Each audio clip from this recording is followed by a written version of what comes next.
Diretamente do Brasil, Brasília, Distrito Federal. Quem vos fala, mestre Dinho, trazendo sempre informações na palma da sua mão, com notícias de utilidade pública, nacional e internacional. O mestre Dinho, eu quero aqui, antes de iniciar esta live, eu quero falar sobre o Pix do juiz Oscar Aníbal Chapan. Pix, Oscar Aníbal Chapan, @gmail.com. Repito, Oscar Aníbal Chapan, @gmail.com.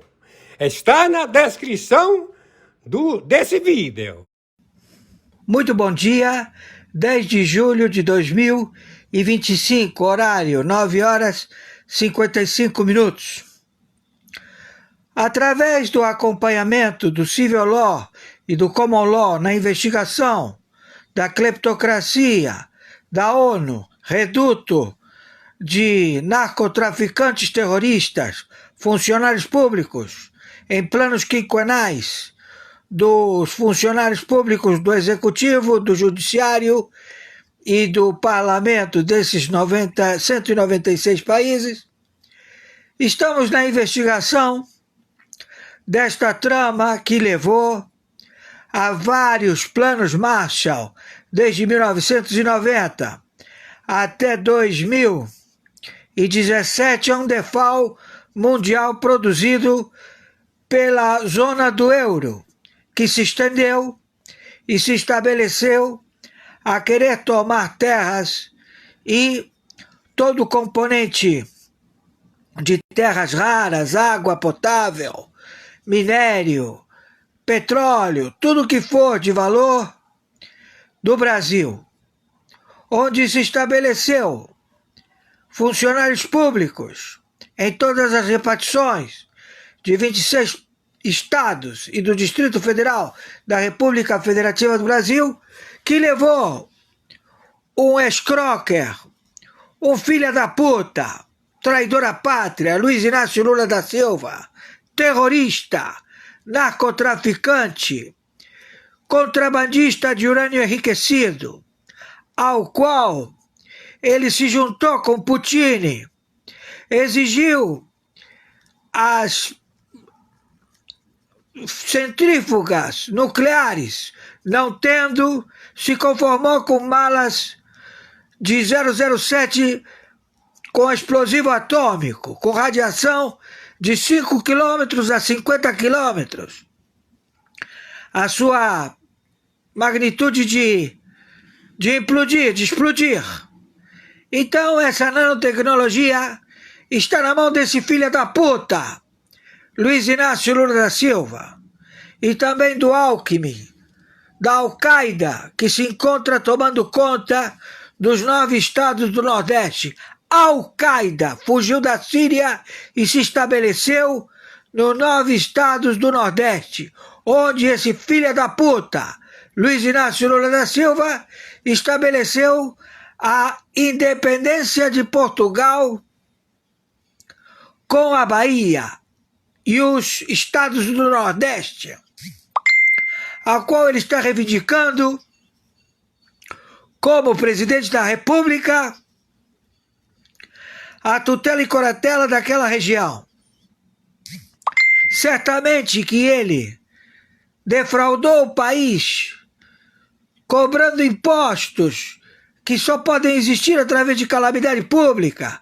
A calamidade pública é ele e 40 ministérios, ele e as autarquias, aparelhou todo o sistema policial e trouxe as milícias, trouxe os narcotraficantes e se estabeleceu no país, na rota do fentanil, trazido pela China, da rota da seda. Então a China, a Rússia, o Irã estabeleceram fábricas de armamento bélico, e este filho da puta, com as bombas atômicas em malas 007, dá uma de santinho, que rouba os aposentados, rouba tudo, onde tem dinheiro, ele tá lá roubando, este filho da puta. E vocês da televisão estão dizendo que ele está defendendo o Estado. Esse cara é um filho da puta. Então, nós temos pela lei estabelecido ao embate, a guerra contra o narcotráfico, contra o fentanil, contra qualquer tipo de droga. E nós vamos alvejar o Luiz Inácio Lula da Silva.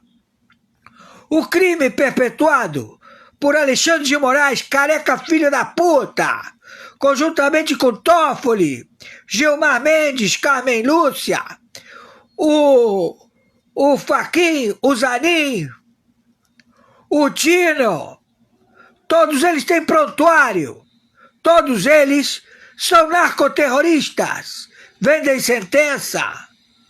E eles estabeleceram que o prédio lhes dá autoridade como Supremo Tribunal de todos os tribunais. Então, Toffoli, filho da puta! Gonet da PGR e a puta que te pariu! Todos vocês estão sentenciados na lei do terrorismo, do contrabando de urânio enriquecido. Vocês são sócios do Irã, do Ali Khamenei, do Al-Qaeda, do PCC, do Comando da Capital, que não é o Marcola, são vocês. Também o Comando Vermelho, que não é o Fernandinho Beramar, são vocês, seus filhos da puta. Entenderam? E vocês colocaram agora, estão entregando todos eles. Mas vocês estão querendo posar de quê, seus filhos da puta? Você, teus 40 ministérios, teu Supremo Tribunal Federal, jagunços filhos da puta, conjuntamente com esse Alcolumbre, esse traficante filho da puta, conjuntamente com esse, como é que é? Hugo Mota. Vocês estão querendo enganar quem, seus filhos da puta? 22 donos de partido político a enriquecer, a roubar? Vocês não vão sobreviver, seus filhos da puta. Nós estamos em guerra. Nós estamos aqui para acabar com as fábricas de vocês, de armamento bélico, de ogivas nucleares, de querer estourar bombas atômicas, seus filhos da puta. Em 17 países, 10 fronteira seca com o Brasil e 7 com o Caribe. Tá entendendo? Tô sendo claro? Então vocês empurraram com a barriga. Pegamos pela lei Magnificat, que é trabalhoso, tem que ter todas as provas. Mas temos a lei IEPA, que é muito mais sucinto. A gente resgata o SWIFT, acaba com a tecnologia de vocês, acaba com o GPS, não tem mais GPS, não voa mais nenhum avião, não tem mais comunicação, não tem mais porra nenhuma, seus filhos da puta. Entenderam? Então, nós estamos em guerra. E estamos dando um recado para vocês, seus filhos da puta. Nós queremos todos os filhos da puta do Supremo Tribunal Federal acautelados, presos. Também o Lewandowski, esse velho filho da puta do Supremo Tribunal de Justiça. Também essa porra desse André, da Polícia Federal Superintendência.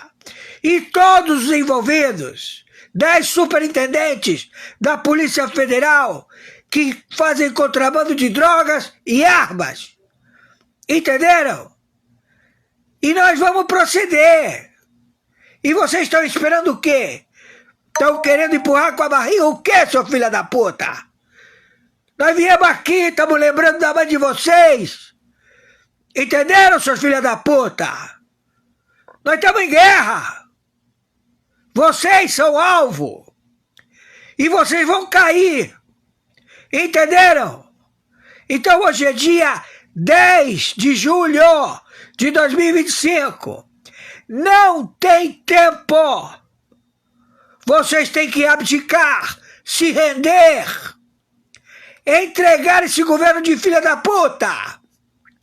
Você, o Hugo Mota, você, Alcolumbre, procede a pegar esses filha da puta e botar eles presos hoje. Porque se não botar, vocês vão junto, seus filha da puta. E não tem como fazer frente. Tá entendendo? Quem tá falando aqui é o interventor do Tribunal Penal Internacional. Pela segunda vez. Porque vocês estão desmembrando a República Federativa do Brasil, entregando para a China falida. E que vocês dizem que a China tem dinheiro? Aonde tem dinheiro, seus filhos da puta? Cadê o Xi Jinping? Tá preso? Acabou? Cadê o Putin? Vocês são blefe, filhos da puta! Entenderam? Estão querendo fazer frente com quem? Qual é o exército? O que vocês têm para mostrar? Vai chover tiro, porrada e bomba! Entenderam, seus filhos da puta? Então vocês têm que, hoje, dia 10 de julho de 2025, horário 10 horas da manhã, 6 minutos, não tem como segurar. Vocês vão ter que se entregar hoje. Cada vez que vocês tomam uma atitude, vocês só fazem merda. Vocês se deixam levar por esses âncoras, esses merdinha, que vai fugir todo mundo, vai dizer, não, eu não falei nada, eu não disse nada, fofoqueiro filha da puta. Vai querer encarar? Você acha que tem alguém para defender vocês? Quem vocês pensam que vão te defender? Hein, seus filhos da puta? Nós vamos ter que tomar 17 países na base do tiro, porrada e bomba. E vocês estão botando uma fábrica de Kalashnikov do Putin na Venezuela. Tá querendo botar medo numas arminhas velhas pra caralho. E com umas bombinhas de maleta 007. Escuta, os Crocker, Óbito, Luiz Inácio Lula da Silva, espia, sabotador, filho de uma puta. Você e tua parentela, todos vocês. Não vamos esperar mais. Já estão em revelia. Há 6 meses estamos aguardando. E quem fez a cagada foi Alexandre de Moraes. Ele interviu, ele processou, ele prendeu todo mundo a pedido desse filho da puta, do Dino, conjuntamente com ele, Alexandre de Moraes, conjuntamente com esse Luiz Inácio Lula da Silva, querer fazer como foi feito nos Estados Unidos. Esse script foi tudo revelado. Vocês estão fudidos. E o que vai acontecer? Vamos tirar todos os empregados, funcionários públicos, e vamos colocar a administração. E a mesma coisa que está sendo feito nos Estados Unidos, seu filho da puta. Quem precisa de vocês? Ladrões, filha da puta! Cobrando taxa, imposto, matando todo mundo de fome, botando todo mundo com medo. Vocês não querem que te mandem pra puta que eu pariu? Vocês não querem sair na porrada? Tomar um tiro no meio da cara, seus filhos da puta! Vocês não se fazem respeitar? Hein, Cabelúcia? Hein, velha filha da puta? Chegar e dizer que são 213 milhões de pervertidos, que você censura Você tá fudida, velha filha da puta! Você e esse teu Supremo de merda! E Barroso, não adianta querer se aposentar, porque a gente vai te pegar em qualquer lugar. Você, esse Luiz Inácio Lula da Silva, o Alckmin e a puta que te pariu. Al-Qaeda, Ali Khamenei, Putin, Maduro e todos os filhos da puta da América Central e da América do Sul, narcoterroristas. Estamos entendidos? Quem está falando aqui é o senhor Oscar Aníbal Chapano, árbitro, na função corregedor-geral, interventor do Tribunal Penal Internacional. Entenderam? Estou sendo claro? E conforme determinação, meu Pix é meu e-mail, meu nome e sobrenome, desde que nasci, Oscar Aníbal Chapano, @gmail.com. Meu Pix é meu CPF, 510 466 44734, plataforma Banco, Mercado Pago. Nós vamos pegar o GPS de vocês. Vocês não vão ter orientação pra porra nenhuma. Vamos pegar o Swift. Vamos acabar com a saúde de vocês. Seus merda. Sequestraram o Exército da Marinha Aeronáutica. Hein, seus filha da puta. Botaram todo mundo refém. Tu pensa que tu tá tratando com quem, seus filha da puta? Renuncia, entrega o governo agora. Bota esses filha todos esses filha da puta na prisão. Porque senão vocês vão junto hoje, dia 10 de julho de 2025. Finalize isto.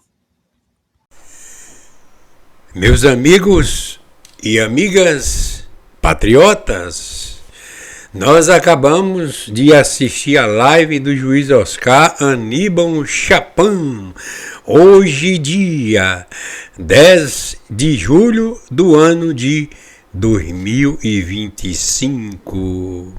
Conforme o relatório, o juiz Oscar Aníbal Chapano faz denúncia grave contra o sistema político atual no Brasil, não só no Brasil, certo? Mas isso, com certeza, está sendo combatido.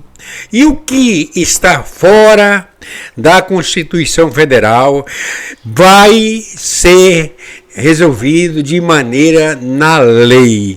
Nós não queremos ditadores aqui no Brasil e nem em lugar nenhum no planeta Terra. Lugar de ditadores, cadeia. Lugar de perseguidores, cadeia. Lugar de, é claro, né, o lugar de perseguir político, adversário. Isso é coisa do capeta, tá? Para isso, Trump está resolvendo conforme a lei, ok? Nós vamos ter, claro, né, meus amigos e minhas amigas, nós estamos precisando de paz, certo? Quem não é patriota, quem é comunista, né, quem está no meio aí dos traficantes, né, terroristas, comunistas, vai procurar o lugar deles, deixa a gente em paz. Aqui o Brasil alimenta o mundo. Nós precisamos de paz, não é de ditadores não, criminosos não, certo? Ok? Então, na sequência, o mestre Dinho, conforme sempre eu falo todos os dias, que o juiz Oscar Aníbal Chapano envia matérias para o mestre Dinho colocar na live. É claro, depois da live do juiz Oscar Aníbal Chapano, ele manda colocar as lives, certo? Hoje, dia 10 de julho do ano de 2025. A seguir...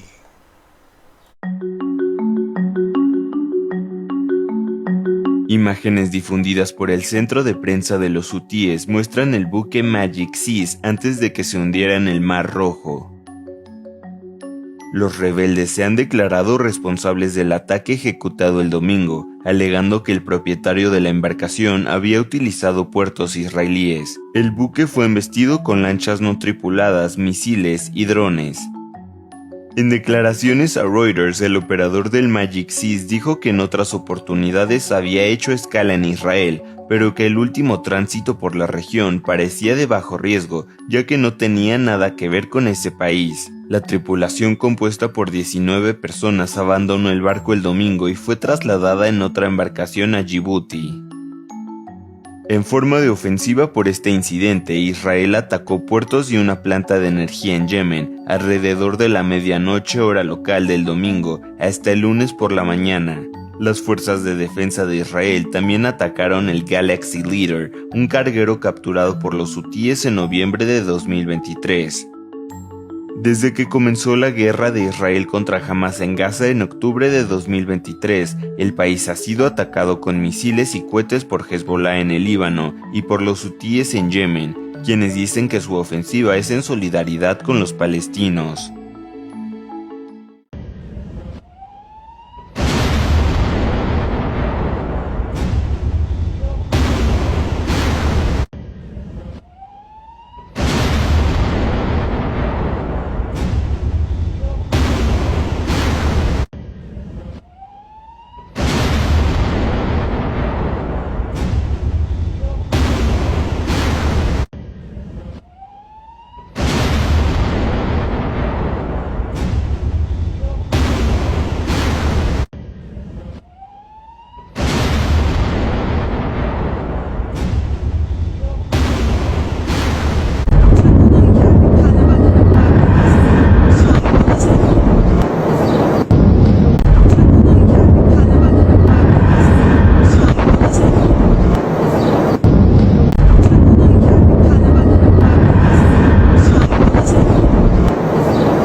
Hoje é um daqueles momentos que a gente sente o peso da história.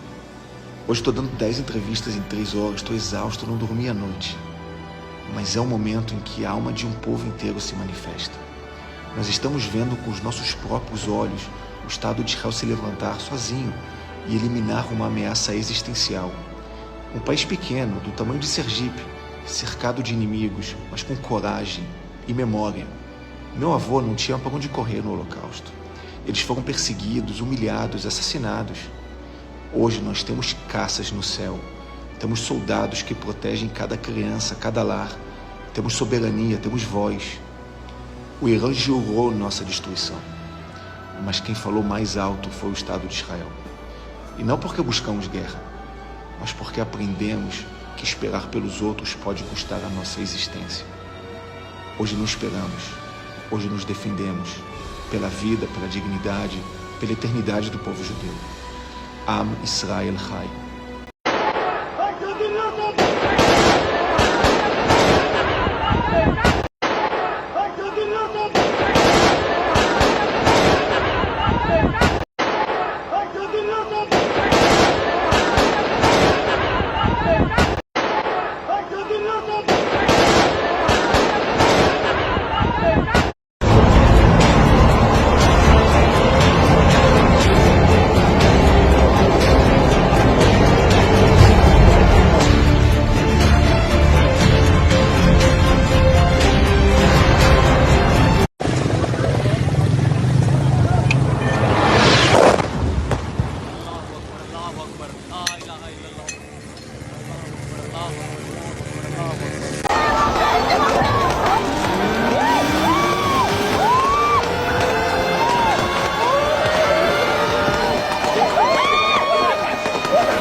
No judaísmo tem um conceito que se chama Atzalat Nefashot, salvar vidas. Isto é um conceito que na verdade supera qualquer lei.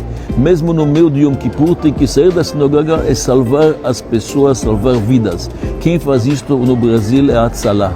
Hatzalah são gente que salvam vidas literalmente. Merece toda a nossa atenção, todo o nosso respeito e toda a nossa ajuda. Olá, tudo bem? Bom ter você com a gente. Começa agora a última análise da Gazeta do Povo. 50%. 50%. O Brasil será alvo de uma das tarifas mais pesadas já impostas pelo governo Trump contra outros países. Hoje, o presidente americano anunciou que a partir do dia 1º de agosto, todos os produtos brasileiros exportados para os Estados Unidos serão tarifados em 50%. A medida foi anunciada em uma carta endereçada ao presidente Luiz Inácio Lula da Silva. Ao justificar a imposição de tarifas tão pesadas, Trump deixou claro que os principais motivos não são necessariamente econômicos, mas políticos. Ele apontou como motivos diretos os ataques que ele chamou de insidiosos contra as eleições livres, os abusos do STF por meio de centenas de ordens de censura secreta e ilegal. Esse e outros temas você confere a partir de agora no Última Análise, que tem com a gente para participar desse papo o Francisco Scorsin aqui no estúdio. Tudo bem, Scorsin? Tava ruim, agora ficou pior, né, Tosi? Mas estamos aí. Na medida do possível, né? Vamos ver o que vem aí. Olá, Marcília, André Marcília. Salve, Marcília. Tudo certo? Tudo bem, Tosi. Tudo bem, Scorsin, Deltan. Desculpem a minha voz rouca de locutor de AM da madrugada, mas... demora uns 3, 4 dias para recuperar, né, Marcília? É assim mesmo. Salve. Eu queria ficar com essa voz, né? Queria ficar com essa voz e passar a fazer a gente faz um programa na Gazeta da Madrugada, talvez, né? Com músicas românticas. Voz de locutor de rádio antigamente, né? Tudo bem, Deltan Dallagnol, como é que você está? Estou impactado, Tosi. Olá, Scorsin. Olá, Marcília. Eu queria pedir opinião, especialmente do pessoal que está aqui nos acompanhando, o que vocês acharam da voz rouca do Marcília, especialmente a mulherada. Tá parecendo mais o Richard Gere, todo charmosão? A gente está brincando bastante aqui para dar uma desanuviada no ambiente do país, né? Que o ambiente ficou pesado nas últimas horas e bem recentemente mesmo, com essa carta do presidente Donald Trump, dirigida ao Luiz Inácio Lula da Silva, presidente brasileiro, e com vários considerandos, várias introduções e contextualizações antes de vir a bordoada. A bordoada anunciada, como a gente disse, é de 50% de tarifa sobre todos os produtos brasileiros exportados para os Estados Unidos a partir de 1º de agosto. Até lá vamos ver o que vai rolar por debaixo dessa ponte.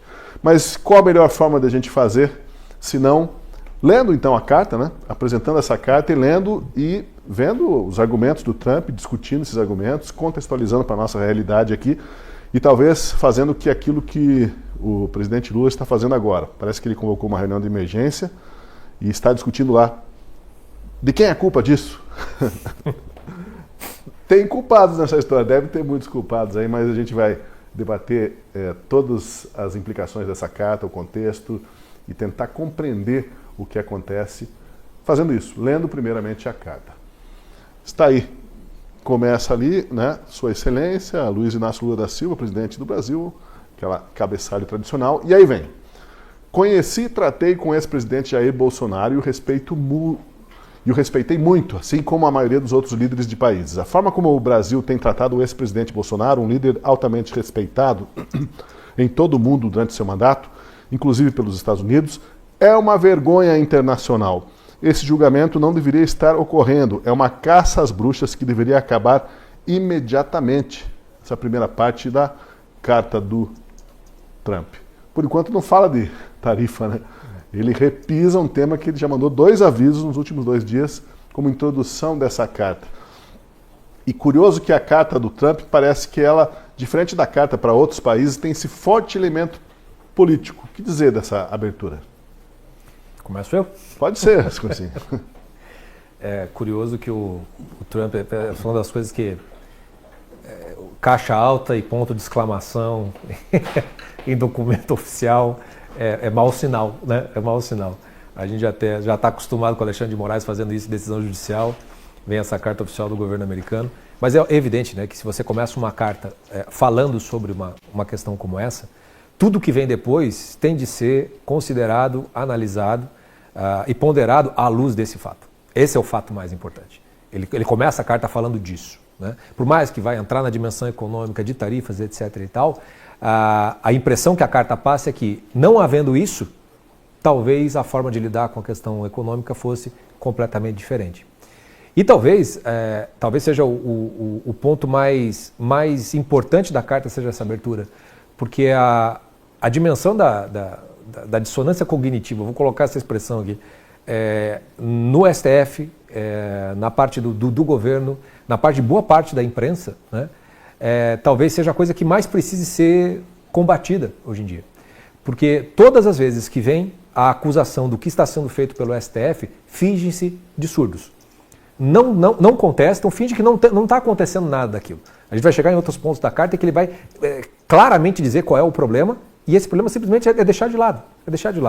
Eu já fiz algum passeio por vários programas de redes de televisão da grande imprensa ou pelos grandes jornais, e é impressionante como se tenta, no mínimo, diminuir isso, mas principalmente sequer se toca nos pontos principais, né?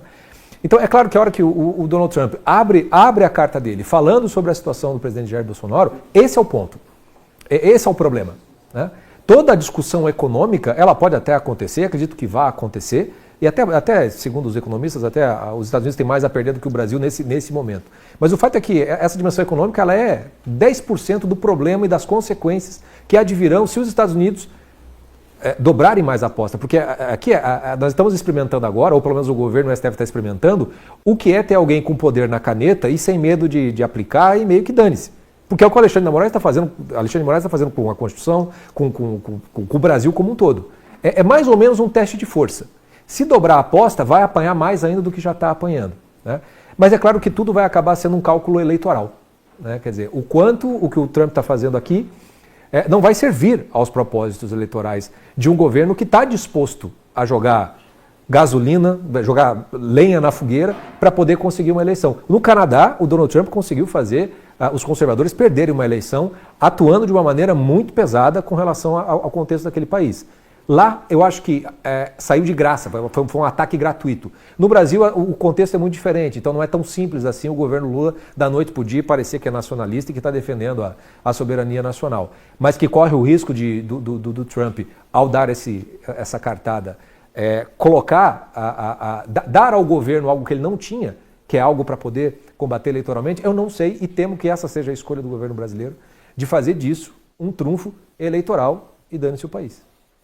Curioso, não é, Marcília, que apenas horas depois de o governo brasileiro e mesmo os ministros do STF reiteradamente desdenharem dos alertas do Donald Trump, das mensagens dele de que está se cometendo uma grande injustiça no Brasil, essa perseguição ao Bolsonaro, essa caça às bruxas, abre a carta justamente repetindo a mensagem que ele tinha enviado anteriormente. Olha, vocês estão desdenhando, pois então leiam novamente. Pela terceira vez estou escrevendo isso. E agora, cumpra-se e veja o que vai acontecer. Esse desdém brasileiro não parece que provocou também uma reação um tanto sanguínea do Trump? Esse é um bom ponto, sim, Tosi. Eu diria que nem é apenas um desdém. Eu chamo isso de negacionismo. Um negacionismo político tem acontecido dentro do governo e mesmo nos setores que estão hoje negociando, ou que estavam negociando todas essas questões com o Trump. Então, nós estamos diante de uma espécie mesmo, estamos diante realmente de um negacionismo político. Estivemos diante disso durante esse tempo todo e agora o Trump falou, bom, então ok, se vocês vão ficar negando a realidade, se o governo brasileiro vai fingir que eu não estou falando nada, vai fingir que eu estou falando com as paredes, não é? Então, ok, está aqui a resposta. E eu acho que é isso que o Trump, em geral, faz com os países. Ele é um negociador, ele já sentou-se inclusive com o ditador norte-coreano, porque não sentaria conosco.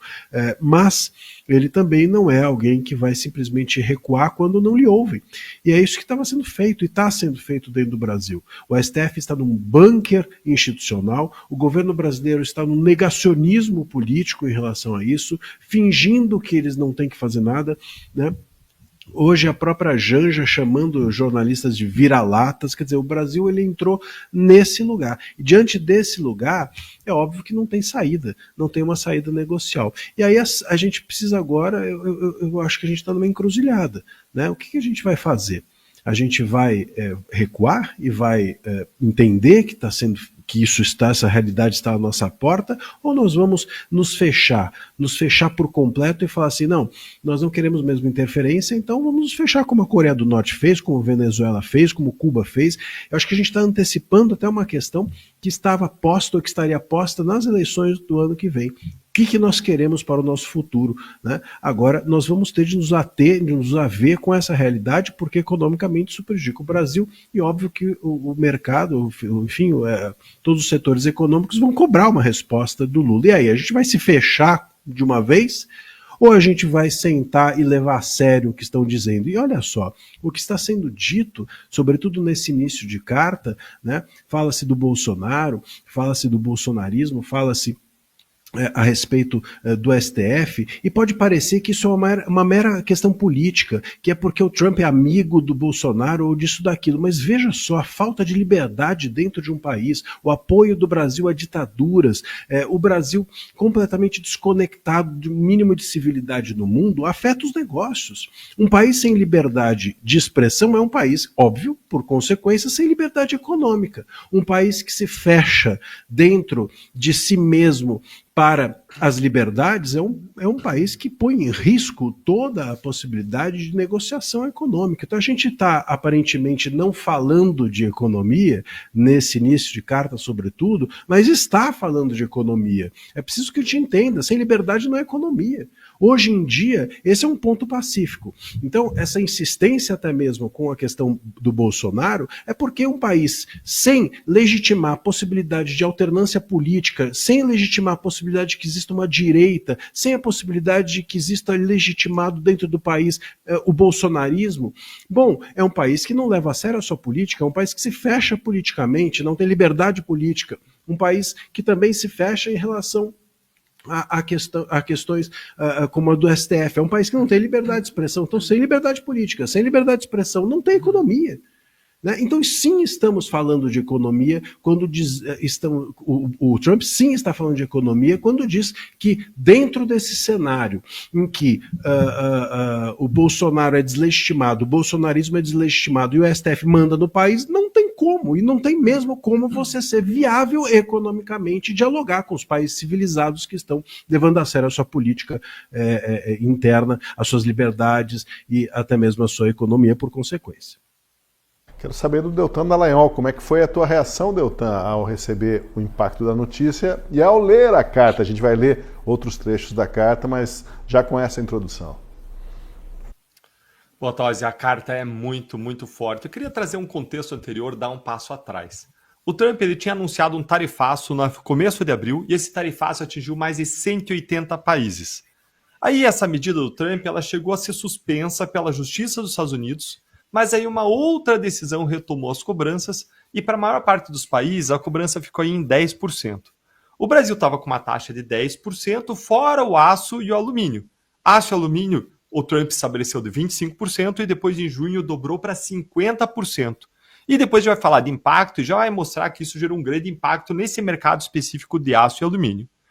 E agora isso foi espalhado para toda a economia brasileira, para todas as exportações do Brasil para os Estados Unidos e sendo estabelecidas a partir de 1º de agosto em 50%. Ou seja, existia um tarifaço para o mundo inteiro, em geral os países receberam uma tarifa de 10%, o Brasil recebeu a mesma tarifa de 10%, só que aço e alumínio uma tarifa setorial diferenciada, e agora o Trump vem e desce essa tarifa de 50% a partir de 1º de agosto, o que tem um impacto aí na economia, sobre a qual a gente vai falar em seguida. Agora, para que eu queria chamar a atenção nesse momento? Eu queria chamar a atenção para as 3 razões verdadeiras e uma falsa para a aplicação dessa tarifa de 50% por Donald Trump. A primeira razão verdadeira é essa que abriu a carta do Donald Trump ao presidente Lula, em que o Donald Trump fala dos abusos contra Bolsonaro que vem sendo praticados, uma perseguição política que ele chama de caça às bruxas. Vejam que o presidente Donald Trump, na carta, quando ele estabelece a tarifa, ele não coloca como uma razão disso a perseguição a Bolsonaro. Mas pelo abre da carta, ali está escancarado que isso sim foi uma razão da tarifa de 50%. Em seguida, Donald Trump fala de uma segunda razão, que é a censura. Fala da censura do ataque tanto à liberdade de expressão nos Estados Unidos, de pessoas que moram nos Estados Unidos, e aí a gente poderia incluir, embora o presidente Donald Trump não mencione aí, o Alan dos Santos, o Paulo Figueiredo, o Rodrigo Constantino, e fala ainda da atuação do Brasil contra o ambiente digital, contra as big techs. E o Brasil, de fato, chegou a suspender o X por um bom tempo, multou o X em altos valores, expulsou a Rumble do Brasil, impediu que ela se instalasse aqui. Então, essa censura é uma razão declarada. Então, a gente tem uma primeira razão explícita na carta, mas não declarada como razão, que é a perseguição ao Bolsonaro. Em seguida, tem a censura mencionada na carta. E aí, tem um motivo falso alegado. As tarifas brasileiras, mas que não é um motivo, a gente vai poder aprofundar isso aqui também. As tarifas brasileiras, em comparação às dos Estados Unidos, e considerando o fluxo de exportação e importação, os Estados Unidos eles levam vantagem no comércio exterior, no comércio internacional com o Brasil. Os Estados Unidos têm um superávit na relação ao longo dos anos com o Brasil, depois eu quero detalhar isso melhor num comentário futuro. Agora, então esse motivo, esse terceiro motivo, dizendo existe um prejuízo para o Brasil, hoje vai ver isso também, esse motivo aí não se sustenta. Vamos aprofundar isso em seguida, tá? Agora eu só estou fazendo aqui uma breve análise, um voo de condor por cima. E aí tem uma outra razão, uma quarta razão, que é uma razão que não está mencionada na carta, é uma razão oculta, mas que é uma razão que claramente existe aí. Qual é a razão também para essa tarifa de 50%? É a atuação do Brasil à frente dos BRICS, nessa última cúpula, que foi uma atuação marcada por um anti-americanismo. Por que anti-americanismo? Porque o Lula ele se colocou aí e colocou os BRICS como um polo oposto aos Estados Unidos, à medida em que criticou o ataque preventivo que pode nos proteger aí de uma ameaça nuclear global, um ataque preventivo ao Irã, chamou o que o Israel está fazendo de genocídio na faixa de Gaza. O Lula ainda, ele falou do fortalecimento de moedas locais em oposição ao dólar, que é uma questão aí de honra para o Trump. Ele sempre ameaçou o BRICS, que o BRICS não desenvolvesse uma moeda própria em paralelo ao dólar, com o objetivo de enfraquecer o dólar. Então o Lula colocou os BRICS aí em rota de colisão muito consistente com os Estados Unidos. E o Trump vem e reage a tudo isso. Agora, a falta de aviso não foi. Depois eu quero fazer um histórico agora dos movimentos do Brasil e dos Estados Unidos desde janeiro. Acho que vale a pena a gente fazer isso em seguida, não vou falar aqui agora para não me estender, mas vale a pena a gente fazer um histórico disso e dizer que por falta de aviso não foi. Desde janeiro, o Trump avisa que poderia aplicar tarifas sobre o Brasil por conta da perseguição ao Bolsonaro e por conta dessas atuações aí do presidente Lula, que são bastante agressivas na sua diplomacia em relação aos Estados Unidos. Bom, a gente já viu no cabeçalho ali na introdução da carta, então, um reforço que foi do recado que vinha sendo insistentemente dado por Trump nos últimos dias. A condenação do que ele chamou de ataque de caça às bruxas, perseguição ao ex-presidente Bolsonaro. Nós vamos seguir com a parte da carta que vem logo em seguida. Em parte devido, ou seja, ele já justifica ali, vou dizer agora o porquê ele está tomando essas medidas. Então, em parte devido aos ataques insidiosos do Brasil contra eleições livres e a violação fundamental da liberdade de expressão dos americanos, como demonstrado recentemente pelo Supremo Tribunal Federal do Brasil, que emitiu centenas de ordens de censura secretas e ilegais a plataformas de mídia social dos Estados Unidos, ameaçando-as com multas de milhões de dólares e expulsão do mercado de mídia social brasileiro. A partir de 1º de agosto de 2025, cobraremos do Brasil uma tarifa de 50% sobre todas e quaisquer exportações brasileiras enviadas para os Estados Unidos, separada de todas as tarifas setoriais existentes. Mercadorias transbordadas para tentar evitar essa tarifa de 50% estarão sujeitas a essa tarifa mais alta. Novamente, ele faz um preâmbulo ali e aponta o dedo, fala assim, vou justificar por que estou tomando essa medida. Em parte devido a isso. E aí, Scorsin, ele elencou esses itens aí que envolvem diretamente ações do Supremo Tribunal Federal, ações do ministro Alexandre de Moraes, que curiosamente, você colocou isso no seu primeiro comentário, elas não são muito debatidas pela mídia aqui. Quantas vezes a gente tem ouvido os advogados de Trump, o próprio da Rumble, dizer assim, ó, ele tem emitido ordens secretas, ordens ilegais para nós, isso não existe, não pode acontecer, mas esse debate não existe na mídia brasileira. É como se fizéssemos, não nós aqui da Gazeta, mas a mídia em geral, ouvidos moucos, né? Faz de conta que não é com a gente. Essa história de fazer de conta que não é com a gente não colou, né? Porque agora veio essa pancada aí, não tem mais como desdenhar ou ignorar. É o negacionismo, né, que o Marcília fala, e tem método, né? Não é uma coisa inconsciente. Eu estava até... que as coisas estão acontecendo, né? Então eu já vi vários comentaristas em outras emissoras, né, em outros programas, e isso é um ataque à soberania, não pode se meter nas coisas do judiciário, e é sempre assim, né? Você ignora o que está sendo dito e vai para o negócio, não pode falar, não pode fazer nada, etc, etc. O que eu acho que aqui a gente já tem, acho que dezenas de programas do Última Análise, fora todos os outros programas da Gazeta, onde a gente já cansou até, né, de bater, chover sempre sobre o mesmo molhado que são essas atitudes, essas decisões do Alexandre de Moraes, que aliás tem mais uma nova, né, que talvez a gente comente mais tarde aí, da aplicação de multa para um canal do YouTube por estar entrevistando o Alan dos Santos. Mas o que eu acho importante de contextualizar isso da carta é o seguinte, me parece que confundir esse aumento das tarifas com as tarifas que o Trump vem estabelecendo, que o Deltan fez todo o apanhado histórico lá desde abril, eu acho que são coisas diferentes. Eu acho que essa situação brasileira ela não é a mesma dos outros países. Porque em todos os outros países, o Trump sempre fala que é com relação à dimensão econômica, de reciprocidade, etc, etc. No caso brasileiro, ele não fala disso.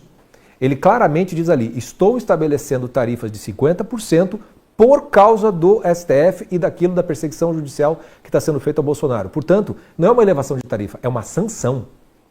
O Trump está punindo o Brasil por conta dessa perseguição. É coisa completamente diferente.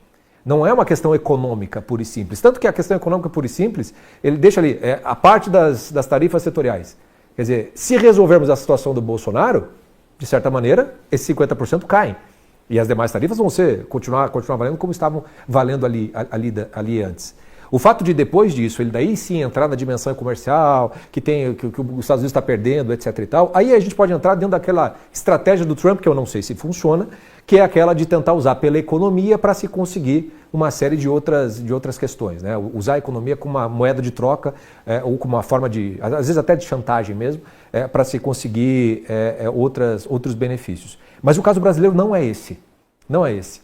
E pelo que eu vejo dos comentários, vai-se muito para analisar, mas veja bem, o que o Brasil exporta, o que os Estados Unidos importam, sinceramente, nada disso importa de fato. Né? Porque o que está se tratando aqui é de uma sanção. É um negócio muito mais grave. É um negócio que a diplomacia brasileira, como é que vai lidar com isso? Você vai sentar lá e vai fingir assim, ó, o senhor não pode, isso nós não vamos conversar. Eu falei, não, mas eu só estou fazendo isso por causa disso. Quer dizer, qual é a saída? É dobrar a aposta? Quer dizer, é nos transformar, então, já estou vendo o discurso eleitoral, né? O Brasil não prospera por causa do embargo americano. Né? Vai ser a desculpa lá porque que Cuba é pobre. Né? Já dá para prever para onde as coisas vão. Então eu acho que nesse ponto da carta não se pode fugir disso. Nós não estamos discutindo a economia. Nós não estamos discutindo a relação comercial Brasil e Estados Unidos. Nós estamos falando de uma sanção dos Estados Unidos ao governo brasileiro como um todo por conta de uma perseguição judicial que é profundamente antidemocrática, né? Embora eles usem essa justificativa. O negacionismo vai ter que se justificar agora.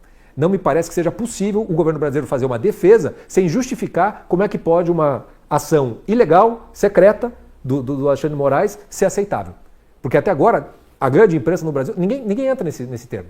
E os poucos órgãos de imprensa de fora, quando falam, não conseguem negar o tamanho do problema, né? Foi o New York Times, foi a Economist, né, se eu não me engano, o Financial Times que também fez alguma coisa. Quanto mais você colocar na luz, mais inviável fica você sustentar o que o Brasil está fazendo. Pois é. Agora eu pergunto para o Marcília e para o Deltan, adianta o governo brasileiro reagir com bravatas e dizer que o Trump é um ditador, está abusando dos seus poderes, está achando que pode mandar em todos os países, que está ferindo a soberania nacional, ou nós vamos ter que entrar realmente no mérito do que ele colocou ali, devido em parte a isso, E aí, Marcília, ele falou muito da liberdade de expressão e das perseguições judiciais de uma pessoa, de alguém que tem um CPF, que é o ministro Alexandre de Moraes. Tosi, se a gente quiser fechar o país, eu acho que essa é a narrativa correta.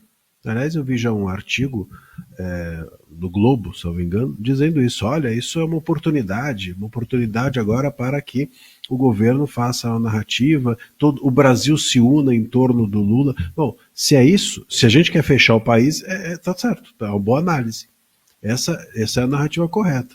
Então, assim, olha, o invasor estrangeiro, né, está ferindo aqui a nossa soberania, e nós não vamos permitir, né? É aquela fala do Maduro, vão parar de usar o WhatsApp, estão nos observando. Se você quiser fechar o país, porque aí para os seus pode ser que funcione, mas para os outros isso fica sendo uma bobagem, uma bravata, algo absolutamente impossível de se cogitar se você pretende negociar com alguém. Ninguém chega para o outro e fala assim, você é um idiota, e depois senta na mesa. Bom, então assim, a gente vai ter que reconhecer, eles são os idiotas ou nós somos? Ou nós fomos? Ou nós estamos sendo? Em algum momento, isso vai ter que estar na mesa. O que a gente vai fazer com isso? Mostra que tipo de coisa a gente quer para o Brasil. A gente, que eu digo, governo. Então, eu acho que o próximo passo é esse, porque quando o Scorsin mencionou, né, o embargo de Cuba, ele justifica a pobreza, ele justifica para quem? Quem acredita nisso? Quem acredita que o problema de Cuba não é Fidel Castro ter passado 70 anos dentro do país metralhando as pessoas no muro? Você entendeu? Quer dizer, impedindo as pessoas de falar e de empreender dentro do país. Se você quiser fazer essa narrativa, ótimo, mas essa narrativa ela vai colar para os seus. E dentro de um espectro de que aqueles que são dissidentes vão para o paredão. Seja o paredão de inquérito, seja o paredão real, né? Então, onde que nós queremos chegar ou o que nós queremos fazer com essa situação, é por isso que eu disse até no meu primeiro comentário, nós vamos ter uma encruzilhada agora, estamos diante de uma encruzilhada que vai ter de antecipar uma questão que a gente ia responder nas eleições. O que a gente quer para o Brasil? A gente teria ali a possibilidade de colocar uma direita e a direita refazer o país. Mas agora esse governo vai ter que fazer essa escolha antes da eleição. Antes mesmo da eleição, esse governo vai ter que dizer, e aí, a gente dobra a aposta, a gente vai até o fim ou não? Porque se for para dobrar, a gente vai fechar mesmo o país. Não é brincadeira. Não é brincadeira. Porque como é que viabiliza? Se essa tarifa ou essa sanção, como bem disse o Scorsin, não interessa, bom, outras virão. E quantas mais virão? Bom, aí a gente não consegue mais negociar. E aí só consegue se manter as pessoas quietas, impedindo-as de sair às ruas, impedindo o Congresso de existir, impedindo a imprensa, ainda que a parte da imprensa que se mantém independente, como por exemplo a Gazeta do Povo, vão manter sob algum tipo de rédea curta. Daqui a pouco tem alguém aí no estúdio nos dizendo que a gente pode falar ou não. Então, como havia quando a censura foi imposta no Brasil. Então a gente precisa entender qual vai ser a escolha.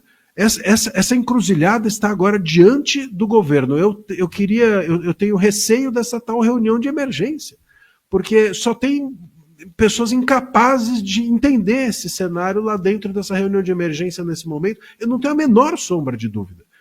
Então a gente vai ter que entender agora que a pressão vai ter de ser feita pelo empresariado, a pressão vai ter de ser feita por setores do agro que são prejudicados por essas sanções. A pressão agora, as pessoas vão ter de ser mais explícitas nesse momento e cobrar que o governo não tome essa postura de fechar, porque é isso, ou faz um discurso de nós somos violentados pelo inimigo, né? Os inimigos do povo que eles estavam querendo dizer que era o Congresso agora terá de ser o Yankee, ou a gente vai ter que sentar com eles e falar sério, falar assim, peraí, então beleza, a gente abre mão de alguma coisa, não dá para seguir assim, ok, beleza.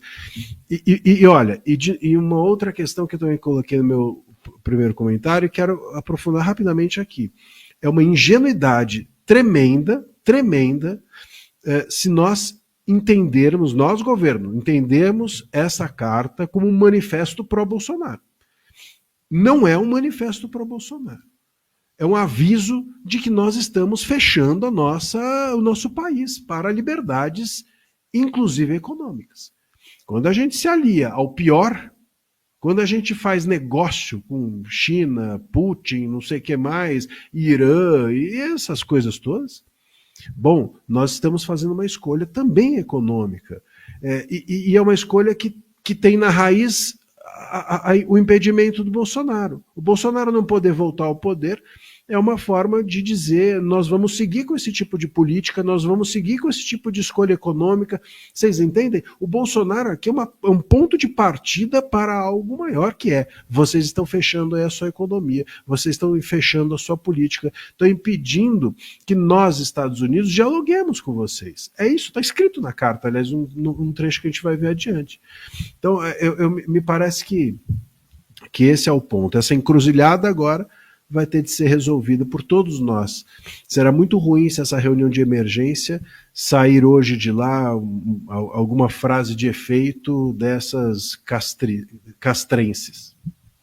Pois olha, antes de eu ouvir o Dallagnol, deixa eu só citar aqui, Dallagnol, a enquete nossa. Na nossa enquete, enquanto acontece o programa, a pergunta é, na sua opinião, o que acontecerá após a tarifa de 50% de Trump ao Brasil?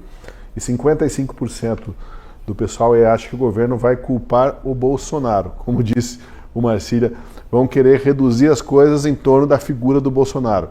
Como se não tivesse acontecendo mais nada, fosse só algo personalista entre o Trump querendo defender o seu amigo e nada mais estivesse nesse tabuleiro. Esse é um alerta importante que o Marcília faz, né, Deltan? Vão querer reduzir provavelmente a pessoa do Bolsonaro, mas os pontos que o Trump levanta na carta são muito sérios, muito graves, para que passem batido de novo do debate nacional. Sim, Tosi, a questão que o Marcília deixou no final do comentário dele é muito importante. A questão é o que o Lula vai fazer, como é que ele vai reagir. Será que ele não vai piorar esse cenário que já está muito ruim? E para a gente entender isso, a gente tem que voltar um pouquinho no tempo. Eu acho que merece uma volta no tempo para a gente relembrar e ter presente o que aconteceu até aqui, para a gente fazer aqui uma análise do como o Lula pode reagir nesse momento. Em janeiro, saiu uma matéria no Wall Street Journal que disse que se a perseguição a Bolsonaro continuasse, Trump poderia punir o Brasil com tarifas. Essa matéria está lá. Pessoas próximas a Trump mandaram esse recado explícito por meio do Wall Street Journal, um jornal respeitadíssimo não só nos Estados Unidos e no mundo, dizendo que se a perseguição a Bolsonaro continuasse, ele poderia punir o Brasil com tarifas. E mais, ele disse que a pior forma possível do Lula começar o governo dele, a relação dele com os Estados Unidos, Brasil e Estados Unidos, era impedindo Bolsonaro de ir à posse de Donald Trump nos Estados Unidos. E aí o que aconteceu? O STF impediu Bolsonaro de ir aos Estados Unidos. E isso, gente, fez com que as relações aí diplomáticas já começassem, não de mal a pior, já começassem piores, péssimas. Já foi um péssimo começo. Aí, em janeiro ainda, o Trump declarou que os Estados Unidos não precisavam do Brasil. Ele disse que o Brasil, assim como a América Latina, precisam mais dos Estados Unidos do que os Estados Unidos precisam do Brasil e da América Latina. Deixando uma declaração aí muito clara no sentido de que, olha, se eu precisar fazer alguma coisa, eu vou fazer. E é uma declaração que foi analisada por várias pessoas como verdadeira. Economicamente, o Brasil precisa mais dos Estados Unidos do que o contrário. Aí, em fevereiro, o Lula atacou os Estados Unidos em um discurso de forma muito firme, dizendo que os Estados Unidos querem se arrogar a função de xerife do mundo. Lula estava lá num palanque, chamou o Trump de esse cidadão aí, só faltou chamar de moleque. E disse ainda que os Estados Unidos perseguem o Alexandre de Moraes. Em fevereiro ainda, o presidente Lula afirmou que se os Estados Unidos taxarem o Brasil, vai haver reciprocidade, que é uma fala de fevereiro, mas é muito relevante para esse momento atual. Vou repetir, presta atenção. Lula disse que se os Estados Unidos taxassem o Brasil, ele aplicaria reciprocidade, ou seja, ele aplicaria o mesmo tipo de tarifa, a mesma taxação para importação de produtos dos Estados Unidos. Ou seja, brasileiro, se isso for verdade, prepare o seu bolso, porque a gente depende muito dos Estados Unidos. Aí, em maio, Lula ameaçou Trump, dizendo que as punições dos Estados Unidos ao Moraes são um ataque à soberania do Brasil e queria retalhar Trump. Ele daria respostas a Trump se o Trump punisse o Moraes. Gente, olhe esse show de antidiplomacia tupiniquim. Aí a gente teve a reunião dos BRICS. E nela, Lula e os países membros ali, eles exercitaram todo o anti-americanismo do Irã, de Lula, não do Brasil, mas de Lula, da Rússia. E junto com esses países que são, na maioria, ditaduras, Lula fez uma série de provocações a Trump, como eu mencionei antes, criticando os ataques ao Irã, criticando o ataque da Ucrânia à Rússia, mas não o contrário, como se a guerra lá fosse unilateral. E Lula era o anfitrião. Ele liderou o encontro, ele deu os encaminhamentos finais que valorizaram, inclusive, a possibilidade de se fortalecerem moedas locais contra o dólar. Uma grande provocação a Donald Trump. Aí no próprio domingo à noite, agora, o Trump anunciou uma tarifa adicional de 10% para países que se alinhassem às políticas anti-americanas do BRICS. Sem dar mais detalhes, mas já deixou o recado que ele não tinha gostado dessa história e que ele estava preocupado com outros países se alinharem aos BRICS. Aí o que Trump fez em seguida foi muito forte. Foi essa manifestação que a gente comentou essa semana inteira em defesa do Bolsonaro, dizendo que ele acompanhava de perto a perseguição contra o Bolsonaro e a direita e os familiares do Bolsonaro, dizendo deixem o Bolsonaro em paz, como que dando aí uma última chance de as coisas se endireitarem aqui no Brasil.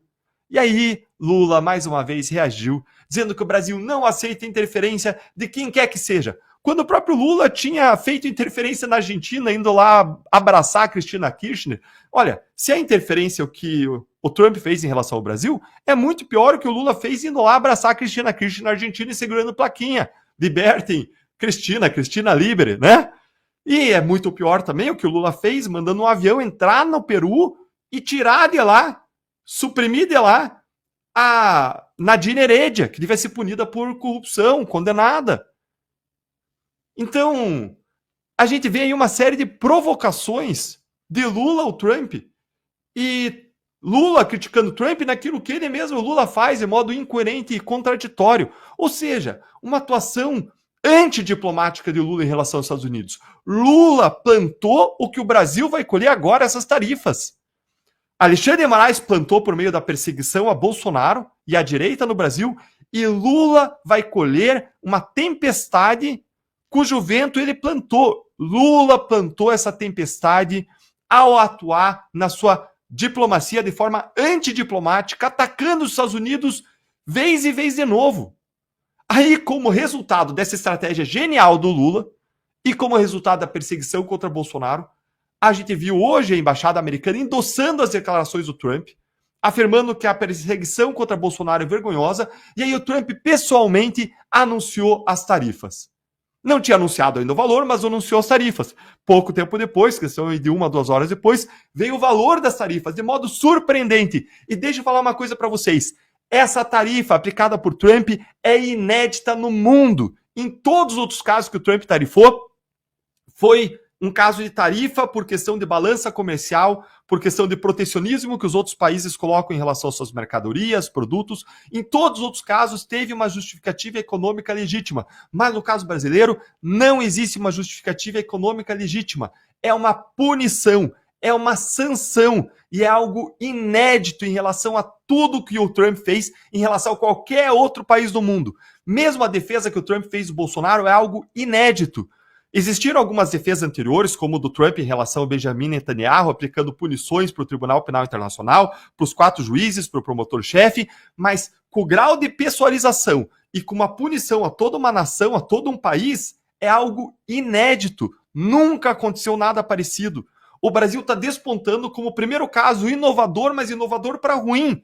E os culpados disso e de todo o sofrimento, de todo o prejuízo econômico que advirá de tudo isso, os culpados são 2. Os nomes deles são Alexandre de Moraes e Luiz Inácio Lula da Silva. E a questão que se coloca agora é, o que Lula vai fazer? Ele vai piorar esse cenário? Ele vai seguir na sua atuação antidiplomática? Ele vai cumprir a sua ameaça de reciprocidade de fevereiro? O Trump já disse que o que o Lula fizer, ele vai fazer em dobro aí praticamente. Se o Lula aumentar os impostos, o Trump vai aumentar e vai manter a diferença de 50% em favor dos Estados Unidos. E se houver uma escalada, quem que tem mais a perder na relação comercial entre Brasil e Estados Unidos? Quando os Estados Unidos são o segundo país para os quais o Brasil mais exporta. E quando os Estados Unidos têm o Brasil como 16º país dos quais eles mais importam. Ou seja, nessa relação, quem sai perdendo, evidentemente, é o Brasil. Os números estão a favor dos Estados Unidos. E aí, Lula vai nos atirar em rumo ao precipício? Diretamente do Brasil, quem vos fala, mestre Dinho, trazendo sempre informações na palma da sua mão. E o meu convite especial, por gentileza, entra na descrição desse vídeo. Urgente! Clicar nos links abaixo. É uma surpresa e você pode ganhar muito dinheiro. Repito! Urgente! Clicar nos links abaixo. É uma surpresa e você pode ganhar muito dinheiro.